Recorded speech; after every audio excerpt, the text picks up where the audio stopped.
There's a U.S. Senate race this year, and Paul Akers is in it, and he's on our show tonight right here on Public Exposure.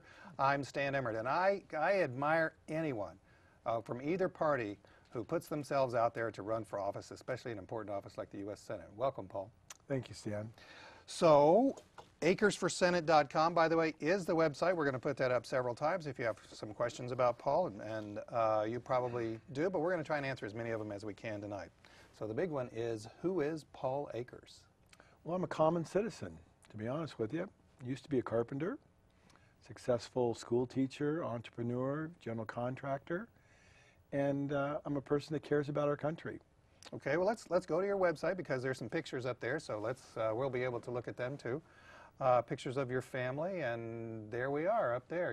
And then you're leaning against a wall. Tell us about these pictures.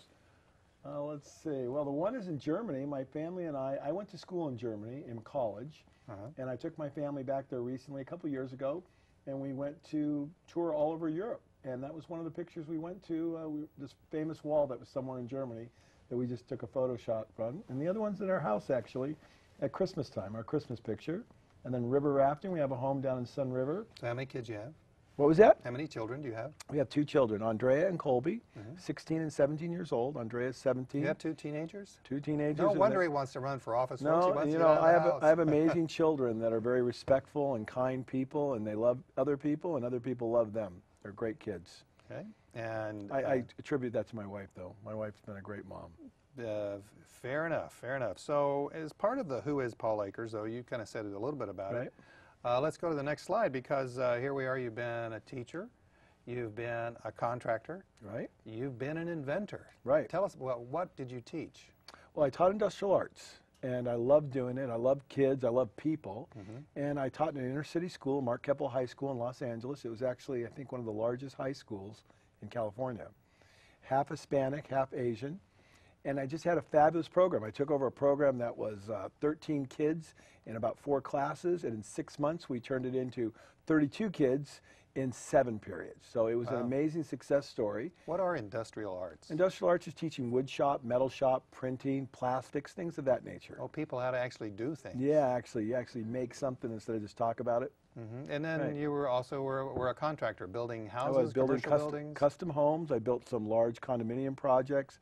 I worked on homes for the editor of Architectural Digest. Did a lot of high-end stuff in Pasadena, a lot of the restoration work that went on in Pasadena, all the beautiful homes up and down Orange Grove Avenue. I did a lot of that work. So what's your education? I have a Bachelor's of Art in Education from Biola University. I actually went to school to be a pastor, and I was a pastor for 3 years in an inner-city school as well.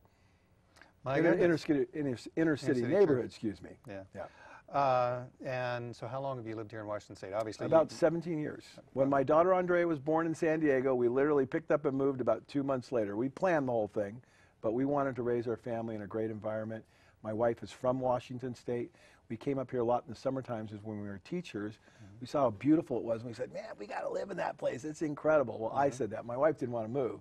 I wanted to move, and you know, I persuaded her, and we love it up here in Washington. It's our home.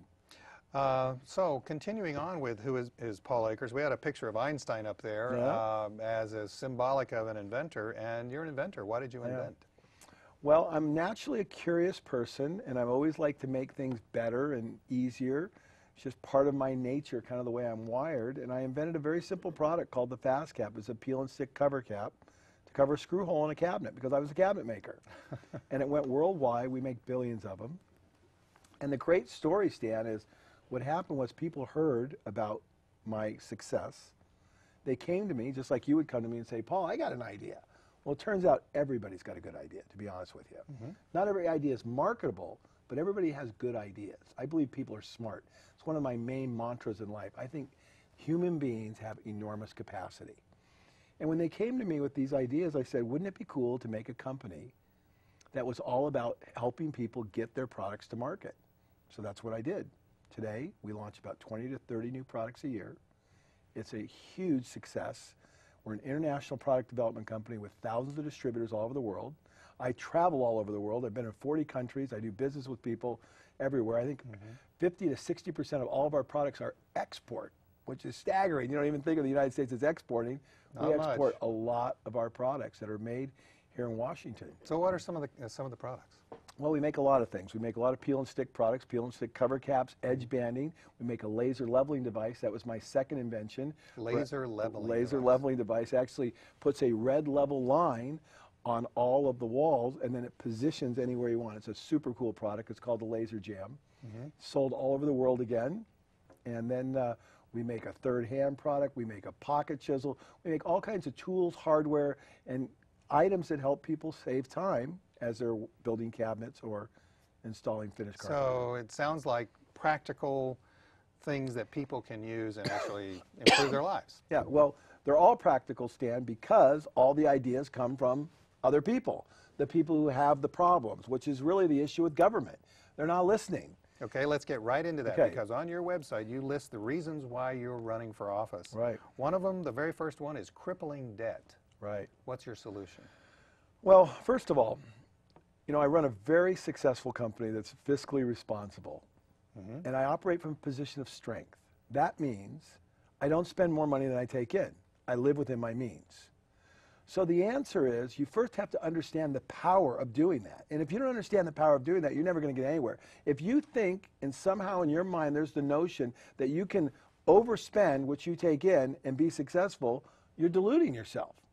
So how the government needs to do it is they need to understand you must live within your means, period, and operate from a position of strength. Yes, but when There I is go no but go there ahead. is a but. When I go and buy a house, Right. I can't pull $300,000 Right. out of my pocket. But So that's I have to an get a mortgage. appropriate leverage. That's an appropriate amount of leverage because that property appreciates. I'm a real estate investor myself.